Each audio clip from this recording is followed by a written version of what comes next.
penyaluran BLT ini kami mekanismenya diawali dengan menerima data DTKS dari Kementerian Sosial Republik Indonesia. Dari data tersebutlah kami buat data denom namanya, data denom, dan kami buatlah surat pemberitahuan atau surat undangan kepada para KPM berdasarkan data denom yang kami terima dari Kementerian Sosial.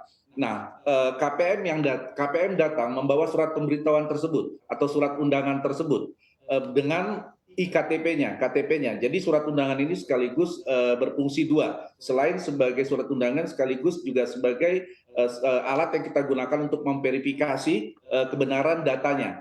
Nah, setelah kita dapat di kantor pos itu atau di penyaluran komunitas, ada petugas verifikator kami. Nah, mereka akan mencocokkan surat pemberitahuan yang mereka terima dengan data dari DTKS dari Kementerian Sosial.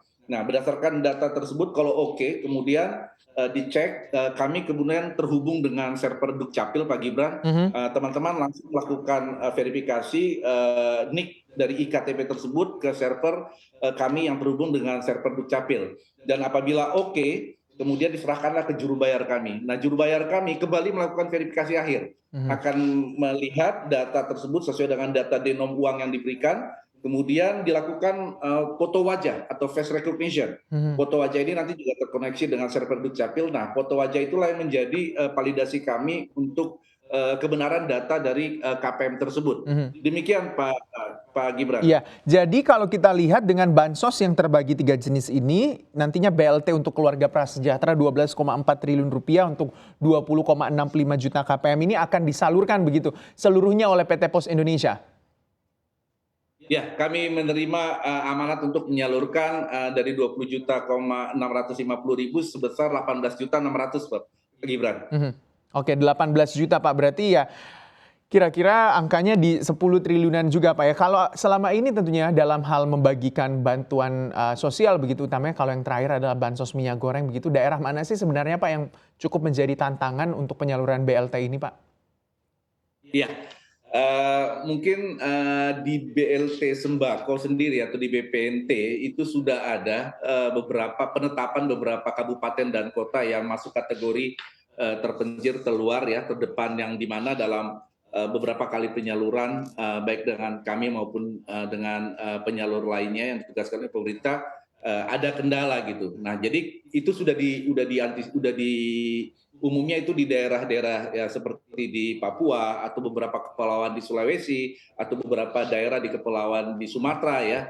Jadi itu sudah ditetapkan sejak awal sehingga kami bisa melakukan persiapan mengantisipasi terkait secara khusus cuaca, kemudian jadwal transportasi yang diperlukan, termasuk tenaga penyalur kami. Mhm. Karena memang penyaluran di daerah terpencil ini 3T ini ada yang memerlukan waktu lebih dari 3 hari, Pak Gibran. Mhm. Jadi untuk perjalanannya saja mungkin bisa lebih dari 1 hari, bisa 2 hari.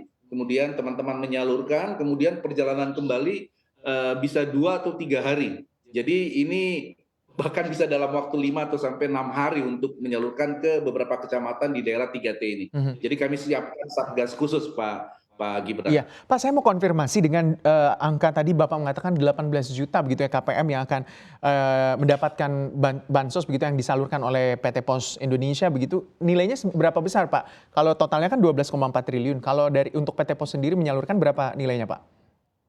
Ya, jadi Pak Gibran, nilai bantuan ini sebesar 150.000 per bulan yang akan dilaksanakan selama 4 bulan. Demikian pengumuman dari pemerintah. Mhm. Namun penyalurannya dilakukan 2 tahap. Nah, yang kita lakukan di bulan September ini itu pembayaran tahap pertama sebesar 300.000 atau untuk 2 bulan. Mhm. Demikian Pak. Jadi nilainya ya tentu sebanyak KPM tadi Pak, Mhm. 18,8 juta. Oke. Oh, totally secara nasional 20.650.000 Mhm. KPM. Sudah menerimakah atau sudah mulai menyalurkankah PT Pos dari target yang atau dana tersebut yang disalurkan oleh pemerintah?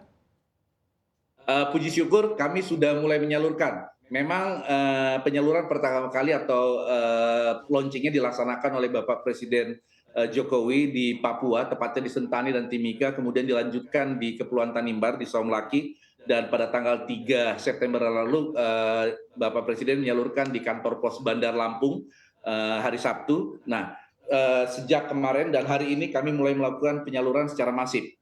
Mhm.